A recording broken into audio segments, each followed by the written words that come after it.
change is necessary, indispensable, unavoidable.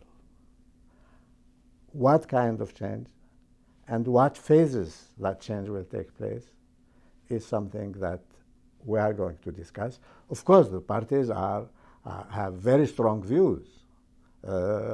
All the parties, the opposition are saying, the regime has got to go away first, and then we'll talk about something else. The regime is saying, no, these people who are against us do not represent very much. That's not my position. My position is to go to all of them and say, this is your country. I'm sure you love your country much more than I do, and you want your country to stop being where it is. President Bashar al-Assad said in a recent interview that what's happening in his country can't be considered part of the Arab Spring. He again took the line that this is a terrorist insurgency. He doesn't sound like someone that's ready to negotiate. Do you think he's ready to come to the table, or does he need to step aside? I'm going to see him as I'm going to see a lot of other people and listen, hear their position as it is today from them, rather than through the press. The United Nations is saying some things that are givens, that are fundamentals. It is saying that there is too much violence in Syria and that all sides have to stop this violence. The United Nations is saying that people who are arming parties in Syria should consider stopping doing that. For me, it is too early to speak about who should go and who should stay. Ban Ki-moon has said Assad must step down. Kofi Annan has said as much. Aren't you going backwards? I'm not going backward on anybody. Kofi Annan, when he was mediating, as far as I know, never said anything like that. In an editorial, yes. Mr. Assad is there. He is now the president of the present government. Kofi talked to him, and I will talk to him. And we will see with him and with others what needs to be done. If we start with Syria, the government, the opposition, what do you want them to do differently? And more importantly, how are you going to get them to do it? I'm going, rather than tell them what to do, I'm going to listen to what they have to tell me first. And then from there, perhaps discover with them what they can do differently. But definitely not, I'm not going with a prescription of what either side can do differently or better.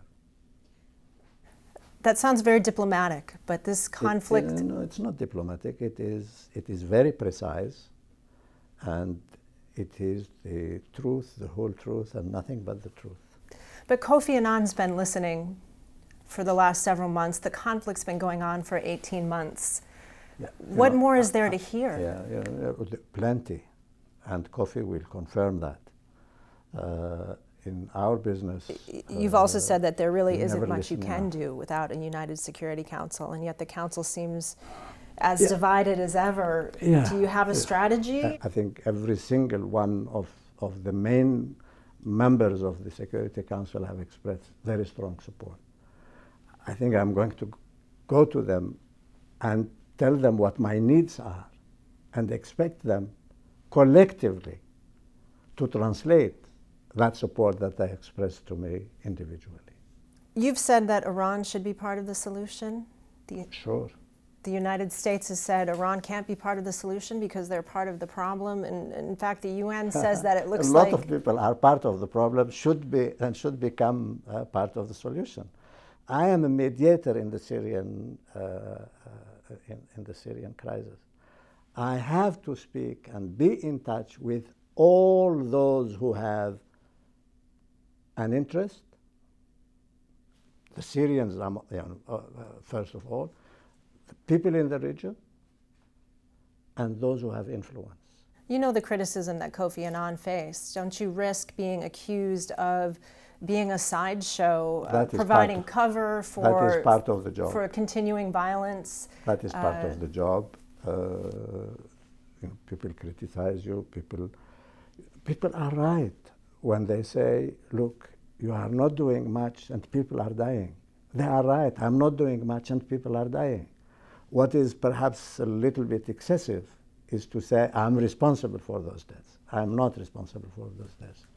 And I'm trying, every minute, every hour, 24 hours a day, to think of what can be done to help the Syrians stop killing one another. But if you say, the statement that, I'm not doing much and people are dying, this is a strict reality. This is true.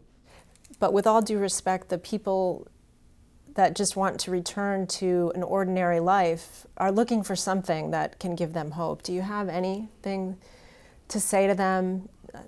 I'm not in the habit of, making grand promises and raising expectations. Quite the opposite.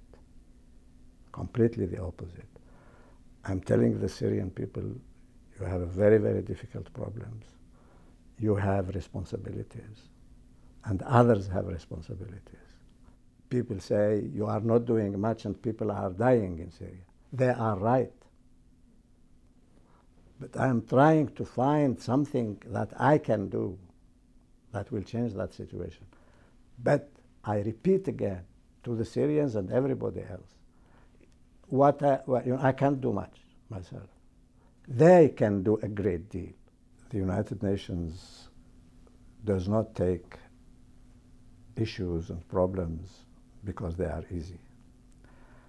And as part of the United Nations and also as part of the League of Arab States, I don't think I have ever been given an easy mission.